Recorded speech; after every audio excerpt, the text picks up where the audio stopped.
नमस्कार, नारद न्यूज़ में आपका स्वागत है और अभी हम हैं उत्तम नगर में और हमारे साथ हैं उत्तम नगर के विधायक श्री नरेश बाल्यान जी।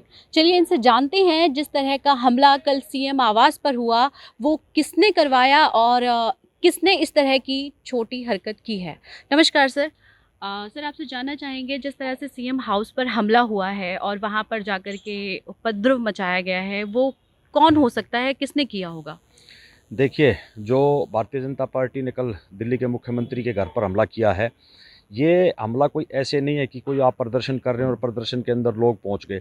पर सीएम के घर के बाहर बैरिकेड्स लगे हुए हैं और बहुत सारे पुलिस वाले वहां तैनात होते हैं। सीएम के गेट तक पहुंचना संभव नहीं है। लेकिन पुलिस के साथ मिलीभगत करके जो मुख्यमंत्री के घर के सामने लोग पहुंचे हैं, इन लोगों ने हमला करने की कोशिश की है। तो ये केवल और केवल इनका जो पंजाब की जीत आम आदमी पार्टी की, उस जीत को हज़म नहीं कर पा रहे हैं। किसी भी तरीके से इन्होंने सपने में भी नहीं सोचा था कि आम आदमी पार्टी की सरकार 2-2 स्टेट में बन जाएगी। और ये जो हमला इन्होंने भारतीय जनता पार्टी के लोगों ने किया है, दिल्ली के लोगों ने जब मुख्यमंत्री के ऊपर कोई आरोप लगाए हैं, तो हर बार दिल्ली के लोगों ने बहुत ज़बरदस्त जवाब दिया है इन लोगों को।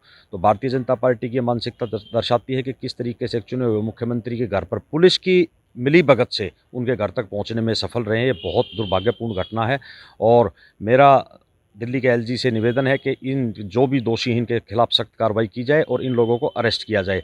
राजनीति चमकाना एक अलग चीज़ है। जब ये धरना प्रदर्शन है, ठीक है, जो लिमिट्स होती है उस लिमिट्स के अंदर करना चाहिए, लेकिन किसी के घर के अंदर पहुंच जाना और वो भी चुने हुए मुख्यमंत्री के, तो ये बहुत बड़ी घटना है। मैं एलजी साहब से निवेदन है कि इस पर तुरंत सख्त कार्रवाई करें। अच्छा, बीजेपी के कौन-कौन से व्यक्ति थे जो वहाँ पर आपके हिसाब से गए हैं और उन्होंने तोड़फोड़ मचाई? देखिए, बीजेपी के सारे जो यूथ वाले लोग थे, तो जो लोग पहुँचे हैं, तो ये सिर्फ़ इनका राजनीति चमकाने का वो था। लेकिन अगर सीएम के घर के यहाँ पहुँचे तो मामला बेहद गंभीर है और बीजेपी के सीनियर्स लीडर्स का इनको कहा था कि सीनियर लीडर्स ने कि वहाँ जाइए, पुलिस हट गई और मुख्यमंत्री के गेट तक पहुँचे हैं। तो ये बहुत घटना दुर्भाग्यपूर्ण है।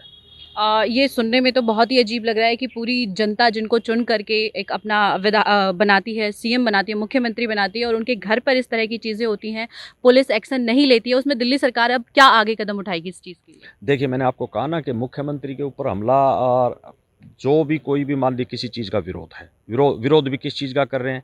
ये एक पिक्चर का विरोध। जो पिक्चर का विरोध क्या है कि मुख्यमंत्री ने मतलब देखिए, बीजेपी के जो सांसद हैं, उनके हस्बैंड हैं अनुपम खेर और इसने अग्निहोत्री ने मिलके पिक्चर बनाई और बीजेपी ये भी जो कल मुख्यमंत्री के घर पे भी हमला हुआ, ये भी प्रमोशन का एक पार्ट था कि ये लोग हमने तो कभी इस पिक्चर का विरोध नहीं किया, ठीक है, अगर किसी के साथ गलत हुआ है पिक्चर के अंदर दिखाया अच्छी बात है, लेकिन भारतीय जनता पार्टी उसका प्रमोशन कर रही है, भारतीय जनता पार्टी उसके पोस्टर चिपका रही है और उसका पैसा कहाँ जा रहा है लोगों की समझ में नहीं आ रहा कि वो आज लगभग उसने 400-500 करोड़ रुपए की कलेक्शन कर ली इस पिक्चर से, तो पैसा कहाँ जा रहा है? लगाइए कश्मीरी पंडितों के पुनर्वास में। और एक बात और कि आज बीजेपी की सरकार 7 साल 8 साल से इसके अंदर है, इतने साल से मामला पेंडिंग था, तो वहाँ कश्मीरियों के लिए क्या किया इन्होंने? क्या जी। एक भी परिवार को वापस ले जाके स्थापित किया? नहीं किया। पिक्चर के नाम पे राजनीति कर रहे हैं, लेकिन कश्मीरी पंडितों की मदद कोई नहीं कर रहा है, केवल राजनीति कर रहे हैं, पैसा कमा रहे हैं। जी। सर जैसे कि हमने देखा कि एमसीडी के चुनाव को लेकर के भी अभी मुद्दा बहुत ज़्यादा गरमाया हुआ है। संसद में भी हमने देखा कि इन्होंने विधेयक पास किया है कि तीनों निगमों को एक किया जाएगा। तो इसमें बीजेपी कहा जा रहा है कि बीजेपी की चाल है और बीजेपी ये कह रही है कि हम पैसे को बचा रहे हैं, जो पैसा 3 पार्ट में बँट रहा था अब उसको कम कर रहे हैं और इस पे आम आदमी पार्टी सरकार का क्या कहना है? देखिए, अगर इनको तीनों निगम एक करना था 6 महीने पहले कर लेते, किसने रोका था? 6 महीने पहले कर लेते, लेकिन आज जो पंजाब के रिजल्ट के बाद इन लोगों ने ये स्टैंड लिया है कि तीनों कॉर्पोरेशन को एक करें और चुनाव को डिले करें।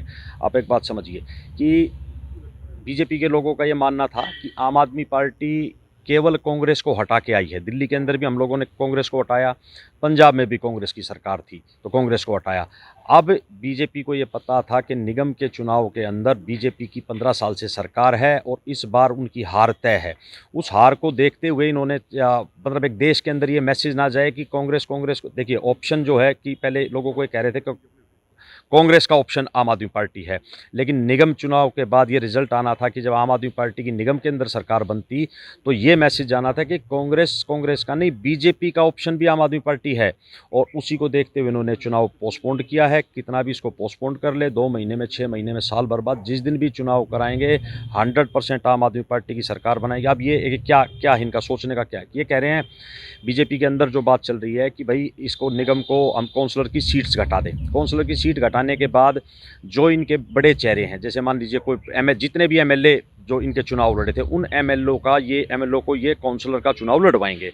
और इनका ये मानना है कि अगर काउंसलर ये एमएलए अगर चुनाव लड़ेंगे तो चेहरे का चुनाव है और हो सकता है बीजेपी को कोई बढ़त इस चीज़ से मिल जाए। कोई बढ़त नहीं मिलेगी। आम आदमी कह रहे हैं बड़े चेहरे लड़ाएंगे, बड़े चेहरे लड़ाएंगे। अरविंद केजरीवाल ने जब शीला दीक्षित के खिलाफ चुनाव लड़ा था तो पॉलिटिकल लोग कह रहे थे कि अरविंद जी ने सुसाइड कर लिया। लेकिन अरविंद केजरीवाल ने जब जो शीला दीक्षित को 2 बार चुनाव के अंदर हराया, और इस देश के इतिहास में राजनीति की पहली घटना थी कि कोई मुख्यमंत्री का कैंडिडेट और स्टैंडिंग मुख्यमंत्री के सामने चुनाव लड़ रहे थे। चुनाव लड़ा तो दोनों बार शीला दीक्षित को हराया। प्रकाश सिंह बादल 9 बार के एमएलए, कैप्टन अमरिंदर सिंह और बहुत बड़े बड़े चेहरे थे जो आम आदमी पार्टी के छोटे छोटे कार्यकर्ताओं ने उनको चुनाव हराया है।